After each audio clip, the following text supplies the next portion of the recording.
Saving money is important and you should be saving money, but you cannot save the whole money in the world and you cannot save every cent that you get. If you are that person, then you don't have a good relationship with money, because when you think about money, you get so fearful. And being fearful with money can just be as harmful as being reckless. And there's not a good way to feel about money, because it can even get to a point where you are even fearful on spending on needs, right? And as I've said, that highlights that you don't have a good relationship with money.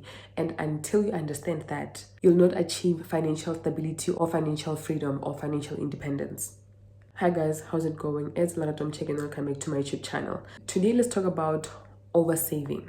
And most people oversave, and that is because they are so comfortable with saving that they are not open to exploring other ways in which they're going to grow their wealth or grow their money. And honestly, if you don't know better, you cannot beat yourself up, right? But if we are not going to talk about personal finance, then we need to also look at other ways in which you're going to grow your money and grow your wealth. And oversaving is not going to get you there. It is not going to grow your wealth, grow your money. It is actually very limiting.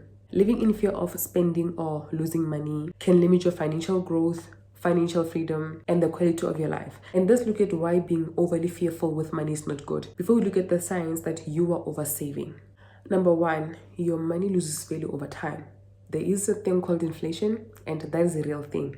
If you have saved 1,000 rands today and that 1,000 rands can afford you sneakers, best believe 5 years from now that 1,000 rands will not afford you those sneakers. And yes, you do earn interest income if you have saved that money in an interest bearing account, but even if you have saved it in an interest bearing account, the interest rate there that earns your interest income, it is not high. So your money is not growing. You are just protecting your money, right? And the bank is thanking you for trusting them with your money. So they say, okay, we'll give you 3%, we'll give you 4%, right? But what is the rate of inflation? So saving is good, but saving protects your money. It does not grow your money. And secondly, it keeps you stuck in a survival mode. You are so worried about running out of money that you avoid taking smart and calculated risks. You are not going to start investing or even think of a side hustle, because when you get money, you are thinking of saving that money and not doing anything with it. And that is you surviving. And because of fear, you are now going to be stuck. Thirdly, you miss out on experiences that build a full life. If you are somebody who takes every rent and keeps it in a savings account, you are not thinking of ways in which you are going to enjoy your life. You don't think of traveling, you don't think of investing in experiences. And that is you just surviving and not living. And that is not a healthy way to live your life. You cannot sacrifice living for the sake of saving. You can allow yourself to survive for, a period of time, but that cannot be the theme of your life, that you are not doing anything with your money. You are just going to keep it to yourself, have so much money in your savings that you forget to live in the present. You cannot deprive yourself for the sake of just saving money. And fourthly, it can lead to scarcity mindset, because you are not training your brain to always think, we don't have enough, we are never going to have enough, we're going to run out of money. That is you living in fear. And I believe that if you operate in that frequency, then you are most likely to lose money, because you have so much fear that you are going to lose money. So you're going to end up attracting that. And things are just going to go wrong in your life that are going to need financial attention. So the minute you change how you feel about money and this scarcity mindset, you're going to feel a lot more better around money, and you won't even have the anxiety that comes when you think about money. You're going to be so secure in your finances, and that's what you need. And lastly, you might miss important opportunities, whether it's a chance to invest early, to learn new skill, or launch something big. Fear may stop you from saying yes to life-changing moves, because when you are all about saving, you are blocking out everything that is not saving. You are not going to open yourself up for other opportunities in life, and that is the problem. And if you think about it, that is because when people now talk about personal finance, it's always about saving and nothing else. We are told save for rainy days. And other areas of personal finance are not talked about deeply that an average person can understand. So we end up just resorting to saving, that it results to over saving money. But that can be changed, and that should change actually, because if you want to build wealth, saving money is not going to build your wealth, unfortunately. You can save money, that can guarantee you financial stability, but it will not go beyond that. you're only going to be financially stable and financially secure. But not talking about wealth and financial independence, you are not going to get there, because saving money only protects your money. It does not grow your money. So the minute you understand that, and you are somebody who wants to build wealth, you will shift from saving money and now go into investing money. And that's what must be done. Now, let's look at the 5 signs that you are oversaving money and how to fix it. Number 1, you feel guilty spending, even on needs. You would literally starve yourself because you feel like you don't want to spend over maybe 1,000 rands on food.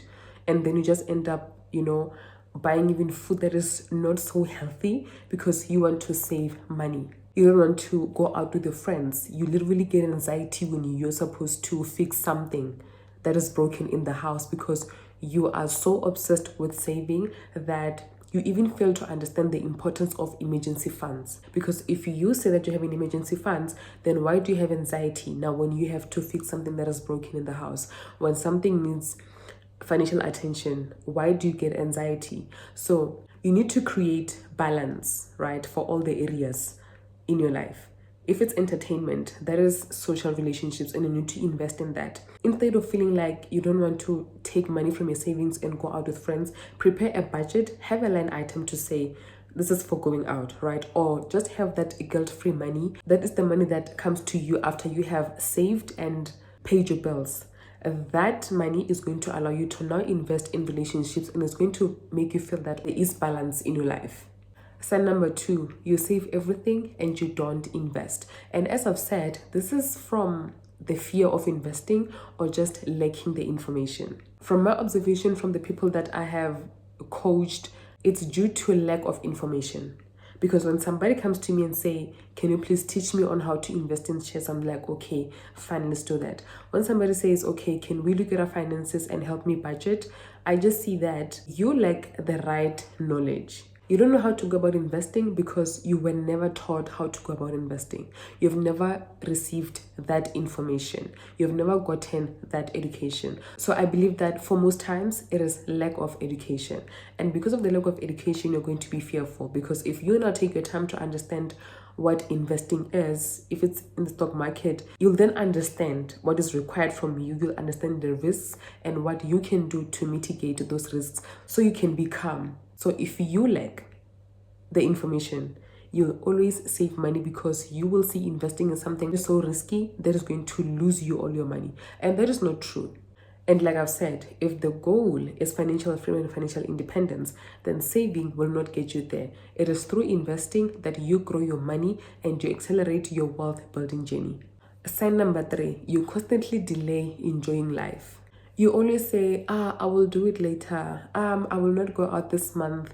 You cancel on your friends. Like all of those things, you delaying to enjoy life because you want to save every cent. You are missing out on some of the most amazing experiences, and you are not investing in relationships. And I believe so much in investing in relationships because people are so important. That's why I'm saying that if you can have that line item in your budget that is dedicated for entertainment, and that is the funds that you're going to use to invest in relationships, to be able to go out with your friends. And I believe that that also helps you deal with the challenges that life can throw at you. Imagine how depressed you're going to be with so much money in your account that when you feel that you're not in the right spaces, you are not even going to call a friend and say, oh, can we go out, or can I see you? And because you don't want to spend that money. So you holding cash like that, it is not helping your mental health even.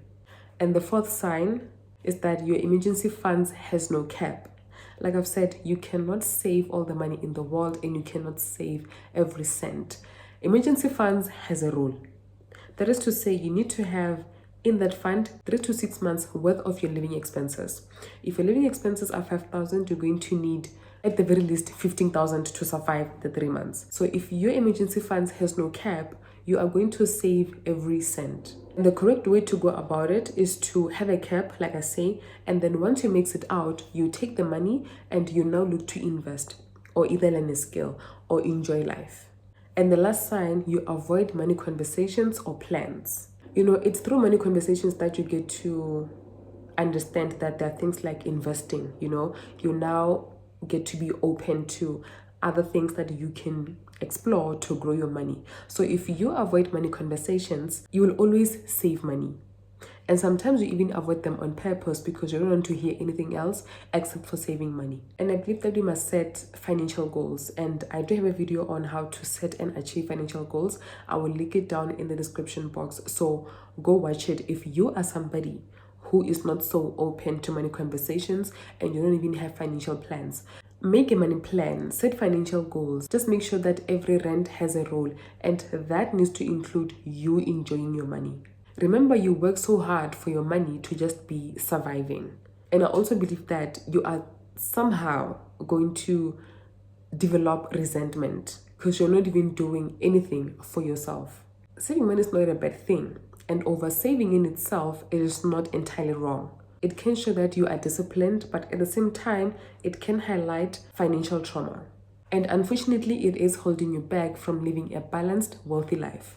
If you are somebody who is struggling with oversaving money, I really hope that this video was so eye-opening. It has encouraged you to go relook at your finances and go get that financial education, because that is not going to help you to deal with the fear that you have around money. And with that being said, thank you so much for watching. Please don't forget to like, comment, and subscribe. I will see you in my next video. Bye.